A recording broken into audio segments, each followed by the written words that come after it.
Hello everyone, welcome back to day 6. We're nearly at the end of our 7-day recovery series.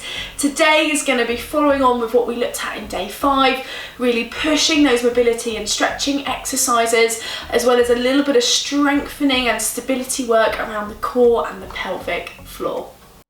So welcome back to day 6. So to kick things off, we're going to stretch through the back of the shoulder and around the back of the ribs through those rhomboid muscles. So you want to pull the arm across the body.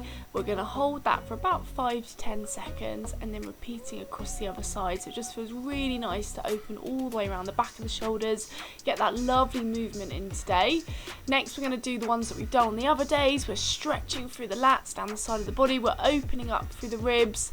And again, with all of this routine, we're doing it with breathing. We're exaggerating that stretch with breathing, but you can pick and choose which exercises fit right with your routine.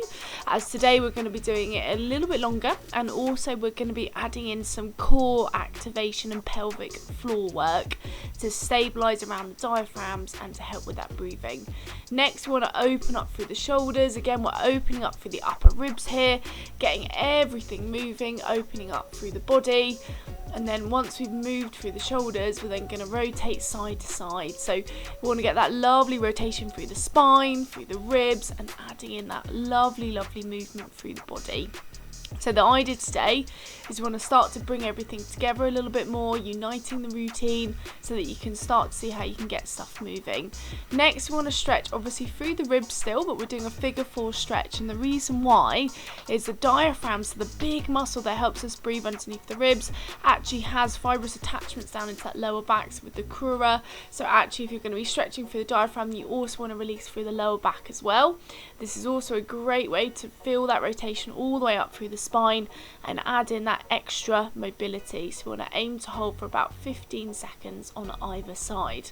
Once we've done this figure 4 stretch and we release through, next we want to start to do some knee hugs. So again, we're releasing through that lower back, just adding in that lower back stretching. Great if we're thinking for the QL and the lat attachments, as well as movement through that lower back linked with the diaphragm and with the ribs. Once we've done a couple of knee hugs, a little bit of sway side to side, we then want to activate through the pelvic floor with breathing. So it's quite easy to do this if we're putting the feet together.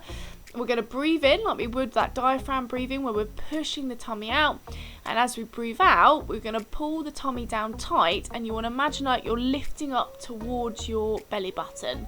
So again, as you're breathing in, you're pushing out. As you're breathing out, that's when you're activating through.